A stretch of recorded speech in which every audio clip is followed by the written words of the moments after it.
Vamos esta tarde a ir a Gálatas capítulo 5, Gálatas 5, verso 19. Les quiero compartir en esta oportunidad, a la luz del libro de Gálatas, una realidad acerca de las obras de la carne. Si usted ha leído esta epístola, sabe que se trata de 18 obras de la carne. Hoy voy a hablarles de una sola de ellas, si Dios me da esta oportunidad. Leamos 5:19. Hacemos lectura del texto y luego oramos. Estaré usando la Nueva Versión Internacional y algunas referencias a la Reina Valera 60. Dice: las obras de la naturaleza pecaminosa se conocen bien, no son evidentes. Inmoralidad sexual, fornicación, impureza y libertinaje, idolatría y brujería, odio, discordia, celos, arrebatos de ira, rivalidades, disensiones, sectarismos y envidia, borracheras, orgías y otras cosas parecidas. Les advierto ahora, como antes lo hice, que los que practican tales cosas no heredarán el reino de Dios. Amén. Oremos. Padre, en el nombre de Jesús, exponemos en esta oportunidad nuestro corazón ante ti. Te rogamos que nos des la humildad y la mansedumbre para recibir esta palabra como palabra de Dios y no de hombre. Si entre nosotros, Señor, hay un corazón idólatra, trae arrepentimiento genuino. Si entre nosotros, Señor, hay reincidencia en el pecado o falta de arrepentimiento, humíllanos, Señor, y permite que la luz de tu Espíritu ilumine cada alma, incluyendo a los que escuchan la transmisión. Te rogamos, Señor, que permitas que toda nuestra adoración y devoción sean solo tuyas y que nada más la robe. En Cristo Jesús. Amén. Bueno, hermanos, el libro de Gálatas fue escrito a una serie de iglesias que estaban teniendo unos ciertos problemas internos relacionados con la doctrina. Gálatas no era una sola iglesia, realmente eran varias. Ciertamente es mucho lo que habría que contarles de esto, pero en resumen, ellos tenían dos problemas principales. Primero, era tal la confusión en sus corazones que sentían la necesidad de volverse a los lineamientos del antiguo pacto para adorar a Dios correctamente, según ellos y según les estaban infundiendo algunos falsos maestros. Y por otro lado, el segundo problema era que estaban rodeados de una cultura pagana que era atroz contra el evangelio. Ellos salieron de la idolatría expresada en temas de sacrificios, de inmoralidades que para nosotros hoy son impensables, pero para ellos era algo normal, pero que habían abandonado. ¿Sí? En esta oportunidad les voy a hablar una de las obras de la carne y es la idolatría. Les voy a hablar de la idolatría. Voy a atreverme a hablar solamente de una, como muestra de que realmente hay mucho que hablar de cada una de estas cosas.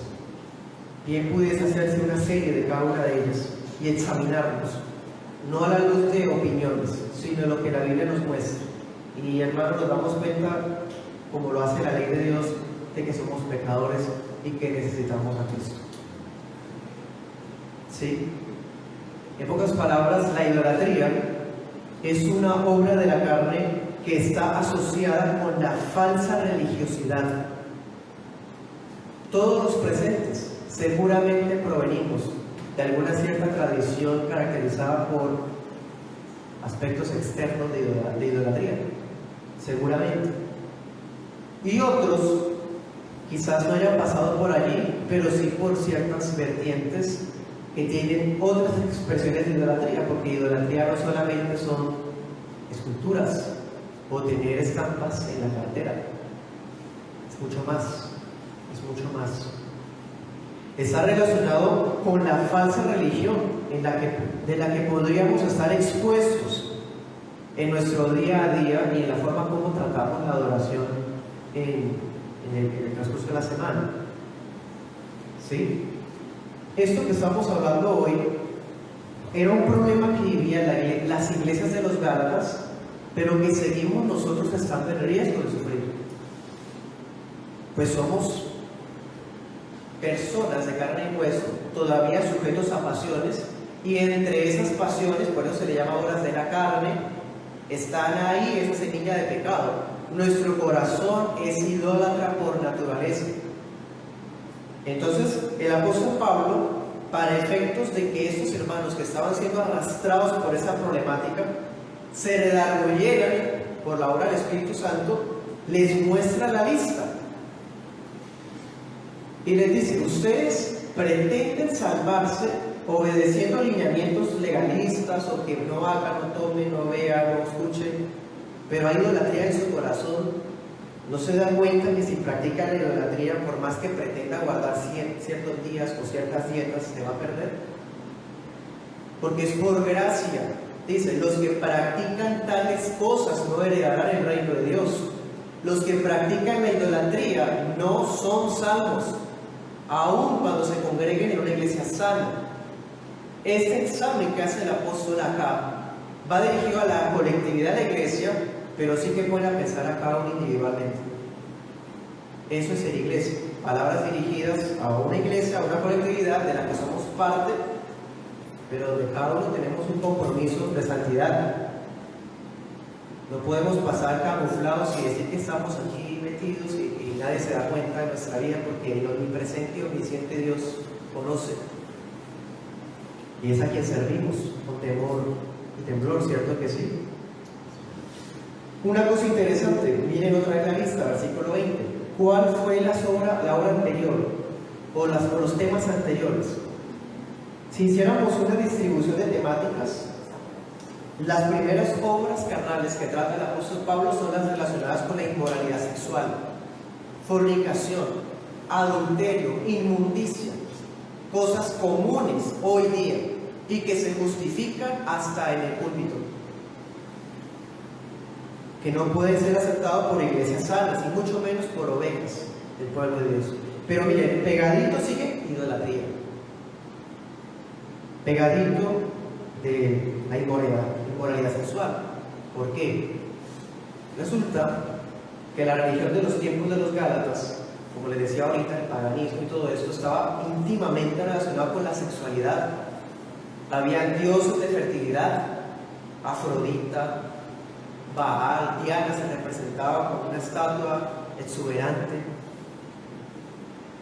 Hoy día no tenemos esos ídolos que parecerían ridículos hoy, pero los tenemos a diario en los videos, en la publicidad. Cuando uno entra a ver un video en YouTube, cuando uno va bajando por la red social, ahí sale. Ya no se disfrazan bajo títulos de dioses, no, ahora son parte del consumismo, de lo que usted ve día a día.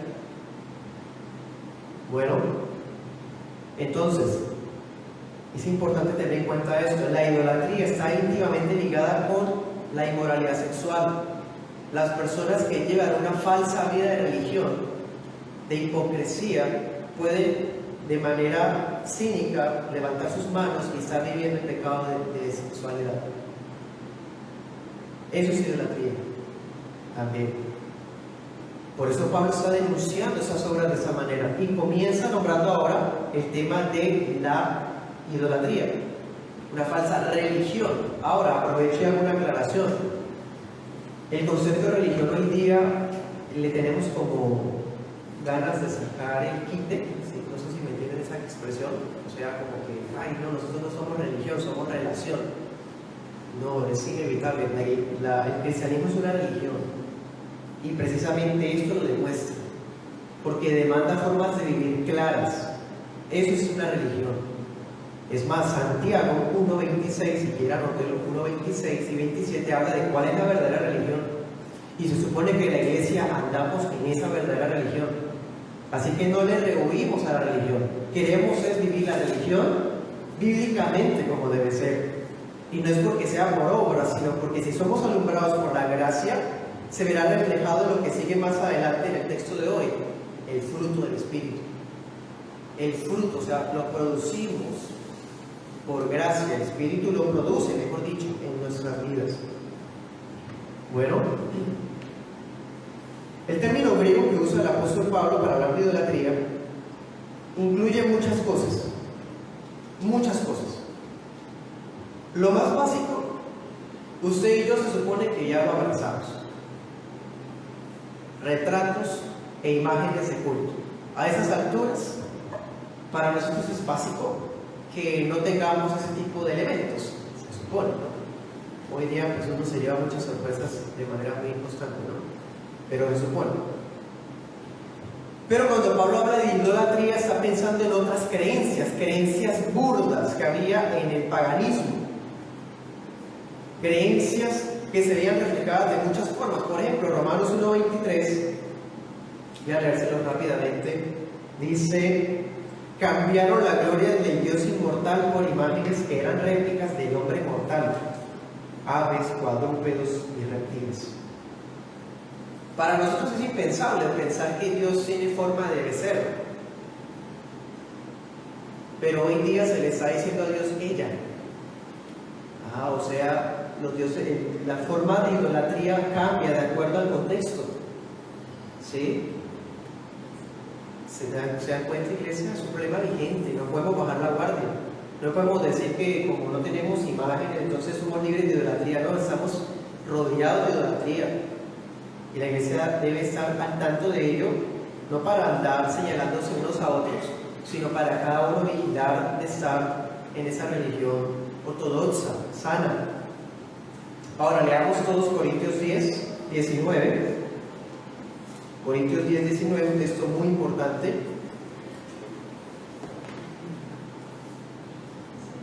10:19 dice: ¿qué quiero decir con esta comparación? Que el sacrificio que los gentiles ofrecen a los ídolos sea algo, o que el mismo ídolo sea algo. 20, no. Sino que cuando ellos, los de afuera, ofrecen sacrificios, lo hacen para los demonios, no para Dios. Y no quiero que ustedes entren en comunión con los demonios. ¿Sí? En otras palabras, pueden haber estatuas, ídolos que usted quiera, aludiendo a la deidad que quiera. Para nosotros eso no es nada, ¿no? Es decir, materialmente hablando, son objetos vacíos, inanimados, no tienen ningún significado, no existen. Pero todos aquellos que les rinden culto, servicio, tradición y sienten apego, que le dedican su afecto, su religión, eso es idolatría. ¿Y a quién se está dirigiendo eso? ¿Qué dice? A los demonios. Para nosotros es claro que o somos hijos de Dios o del diablo, ¿cierto? Claramente los hijos de Dios son salvaguardados, o mejor dicho, fuimos salvados de esa vida de antes, dirigidas a los ídolos. En ese momento los gálatas no estaban siendo seducidos por los ídolos que habían abandonado. O sea, si los gálatas antes adoraban a Zeus o a Júpiter, lo que sea, sabemos que los gálatas no estaban siendo tentados a volver allá. Los gálatas estaban siendo tentados por algo más sutil y que ahorita también está de moda. ¿Usted ha escuchado ese problema? Leamos Gálatas 5. Allí está descrito el tema o el problema principal en la iglesia de los gálatas. Gálatas 5, 1. Dice: Cristo nos libertó para que vivamos en libertad.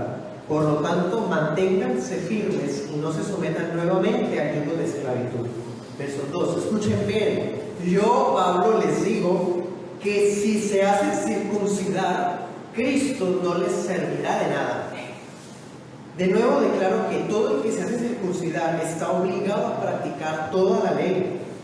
Aquellos entre ustedes que tratan de ser justificados por la ley han roto con Cristo, dice otra versión, han caído de la gracia. Versículo 5. Nosotros, en cambio, por obra del Espíritu, sólido de gloria. Mediante la fe aguardamos con ansia la justicia que es nuestra esperanza. En Cristo Jesús de nada vale estar o no circuncidados, lo que vale es la fe que actúa mediante el amor. Aquí está escrito el problema de los Gálatas. Los Gálatas no se iban a volver al paganismo. Los Gálatas estaban siendo tentados para volverse judíos. Y eso está de moda ahora.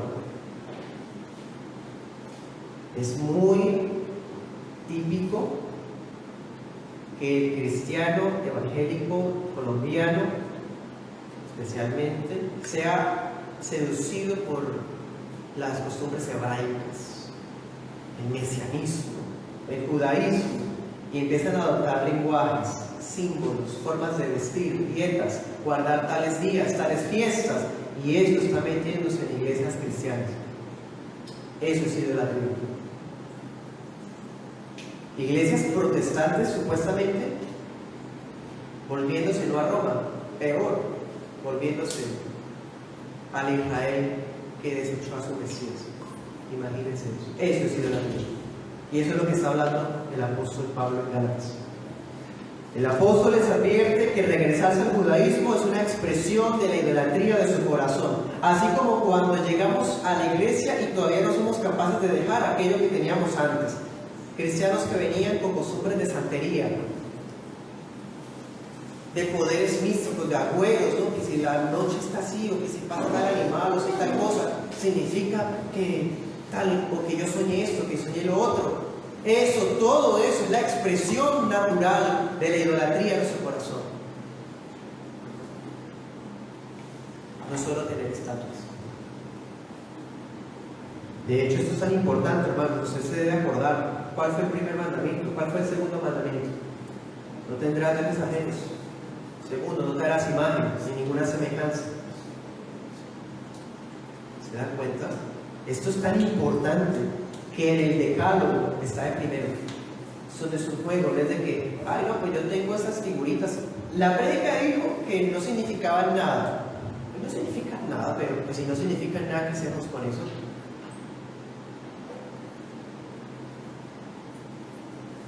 Los mismos Gálatas sirvieron a los dioses paganos. Comprobémoslo, Gálatas 4:8. Le dice Pablo a ellos: ustedes antes que, cuando no conocían a Dios, ustedes eran esclavos de los que en realidad no son dioses. Ahí está. Sus dioses eran falsos, eran demonios, como dice Corintios. Pero ahorita nos estaba tentando otro ídolo, el ídolo del legalismo, basados supuestamente en la Biblia. O sea, no es que la Torá, el antiguo pacto, las fiestas, esto es bíblico, no puede decir que no es bíblico. Es bíblico, pero ya se cumplió. Y si ya se cumplió, retomarlo es ofender, es levantar el puño, es darle la espalda a la provisión que Dios dio en Cristo, es idolatría.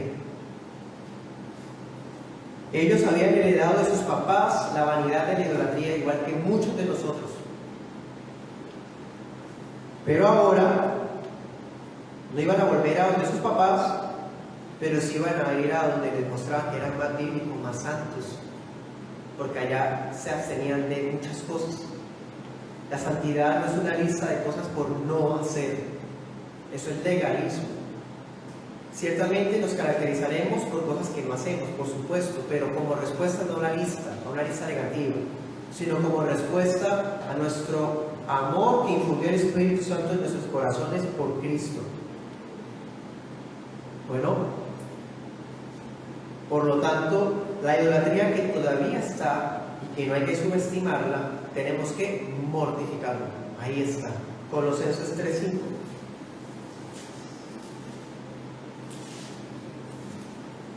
Dice: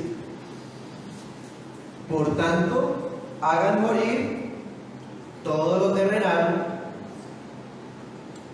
todo lo que es propio de la naturaleza terrenal, y no más: inmoralidad sexual, impureza, bajas pasiones, malos deseos y avaricia, la cual es idolatría. Hay otro ejemplo de idolatría. Hemos hablado de judaizar, de inmoralidad sexual, bueno, y la avaricia. ¿Cómo es tan fácil ausentarse el día del Señor porque salió una barbacha? ¿Aquí usted usa esa expresión? ¿Barbachita? Si da un trabajito ahí extra, es más importante ganarme los pesos extra en vez de congregarme. Ok, bueno. Es mortificar, hermano, no podemos bajar la guardia. El pecado es latente, empezando desde acá, corazón suyo. En el Antiguo Testamento, los principales ídolos eran deidades cananeas. Astarte, Milcom, todo eso, hermano. Ustedes se acuerdan que sacrificaban a los niños para que vinieran estaciones, que son, hoy sabemos que son naturales. Ellos creían que entre más ofrendas se le dieran a esos demonios, entonces más venía bendición. Hoy día es algo similar, ¿no? Entre más maten a sus hijos, más libres son los padres, ¿no? O las madres. Impresionante, ¿cierto? Es decir, los ídolos cambian de nombre, pero siguen estando entre nosotros. En el Antiguo Testamento eran deidades cananeas. En el Nuevo Testamento hay una deidad por excelencia. Mateo 6:24, ¿recuerdan? No pueden servir a Dios y a Mamón, ¿se acuerdan? Las riquezas. O amará a uno, desechará al otro, viceversa, pero no se pueden los dos. Ahí está el ídolo principal que ataca al Nuevo Testamento, es la avaricia. Las riquezas terrenales. De ninguna manera se desacredita el trabajo o el emprendimiento. Eso es bíblico y Dios lo alienta. Es más, dice 6 días trabajarás. Es parte del mandamiento de Dios trabajar. Pero si ese trabajo se me extiende el 7º día también, o hoy día, día del Señor, idolatría. La idolatría básicamente se refleja en lo que ocupa nuestro corazón. Y la avaricia juega un papel tan evidente en nuestras vidas que basta con que usted se escuche a sí mismo qué es lo que usted habla. Cuando su merced se encuentra con un amigo de hace tiempo que no ve, ¿de qué habla? ¿Qué es lo primero que a usted le surge hablar espontáneamente? De la abundancia del corazón habla la boca. Pues resulta que la avaricia es tan evidente en nuestras vidas que algunos hablan y hablan de cuánto han conseguido y cuánto tienen, por ejemplo, y no nos damos cuenta. ¿Sí? ¿Cuánto apreciamos nuestro trabajo? Ese es nuestro tema, o sea, el trabajo de nosotros es una buena posición y un buen salario. Ya, listo, gloria a Dios. Pero es lo que usted habla, pero mirando en torno a sí mismo. Es capaz de darse cuenta de la idolatría que se está evidenciando. ¿Cómo reacciona cuando usted se entera que la Biblia demanda de usted unos deberes económicos en su iglesia local? ¿Cómo reacciona? Usted dice, eso no, porque yo vengo de iglesias donde me exprimieron, me maltrataron. ¿Cómo así? No. Cuando la Biblia dice que los miembros de la iglesia tienen deberes económicos, por ejemplo, con sus pastores, ¿cómo reaccionan? Ahí está reflejada la avaricia, por ejemplo. En fin, la epístola a los Gálatas, en resumen, nos muestra 2 caminos: hijos de Isaac, hijos de Ismael, hijos de la libre, Sara, hijos de la esclava, Agar. Los hijos de la libre, hijos de Sara, hijos de Isaac, de la promesa, son por fe, para fe, por gracia, para gracia, guiados por el Espíritu, se refleja el fruto del Espíritu. Pero los hijos de Agar, Ismael, están bajo la ley, que quieren volver a ir a sus inclinaciones idólatras. Ellos son gobernados por la idolatría de su corazón, estando en la iglesia.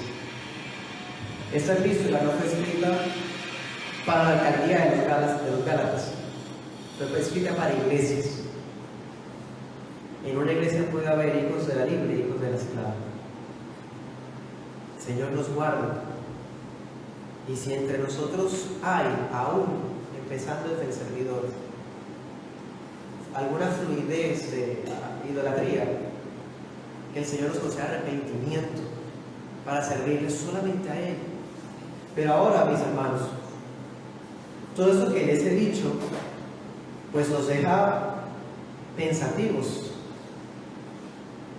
Pero en Cristo tenemos paz a los que estamos en Cristo. Por lo pronto pregúntese, ¿en dónde se encuentra su religión? ¿Todavía estamos dependiendo de estímulos externos para orar? O sea, si usted no pone la musiquita suave, no le da ganas de orar. ¿Sí? ¿Dónde se está encontrando su religión? Si el predicador no sube la voz y me persuade con sus gritos, entonces ahí no hubo mover, ¿verdad? Otra cosa son los bienes o el oficio que su empresa tenga, el libro de su corazón. O sea, entre su trabajo y la iglesia, habiendo trabajado toda la semana.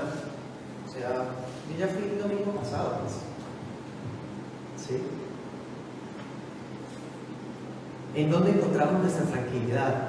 Cuando usted se siente estresado o inquieto, ¿a dónde corre?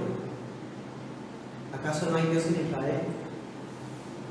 Vamos a correr a los brazos de Cristo, en quien tenemos paz para con Dios. Justificados pues por la fe, tenemos paz para con Dios en Cristo Jesús. Entonces, y para terminar digo esto, iglesia. El sacrificio de Cristo es tan maravilloso y Él es digno de toda nuestra adoración, porque Él vino a redimir a esos idólatras, de los cuales yo era el primero. El sacrificio de Cristo cubre la maldad de los idólatras, de los avaros, para transformarnos en hijos de Dios, volvernos hermanos suyos y por lo tanto coherederos juntamente con Cristo.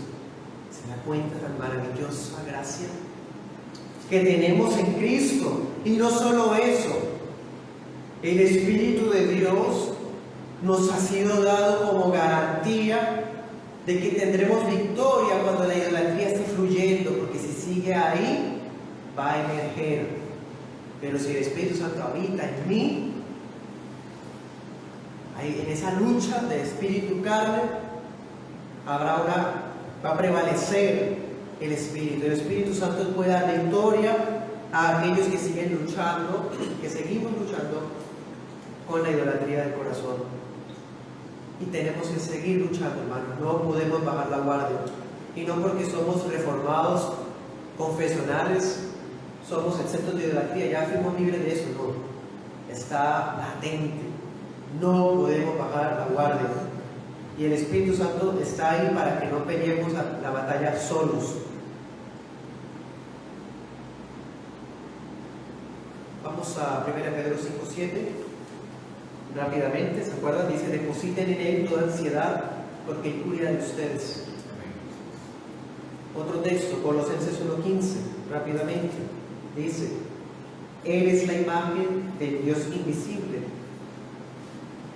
¿No necesitamos imágenes? Cristo es la imagen del Dios invisible. No necesitamos dónde más ir a colocar nuestra ansiedad. Tenemos a Cristo para ir a colocar nuestra ansiedad en Él. Cristo es el único que porta la imagen de Dios. Es el único digno de que depositemos nuestra confianza en Él. Y nosotros entendemos que no existe ninguna imagen, ni ningún ídolo, ni ningún usurpador, ni ninguna nada que pueda competir con la belleza de Cristo. Nada en este mundo es digno de nuestra adoración más que aquel que brilla más hermoso que el sol, como cantamos hoy en uno de los himnos. Él es el único que brinda plenitud al alma, por lo tanto no necesito los ídolos. Quedaron en mi pasado, y cuando estén surgiendo los ídolos de mi presente, tengo a mi Cristo, que es más grande, más glorioso, es majestuoso. Su magnificencia me deja ver que es real, es glorioso, y lo que me está llamando la atención, un estatus económico llamativo, una vida familiar admirable, de lo cual yo poder sacar pecho y ponerme orgulloso, queda bajo los pies de Cristo, porque Cristo es más glorioso que todo eso, más glorioso que los bosques, más glorioso que el mar. Ustedes que lo ven tan seguido, pero Cristo es más glorioso que la inmensidad del mar. Él es más glorioso que lo mejor de entre nosotros. Amén. Oremos.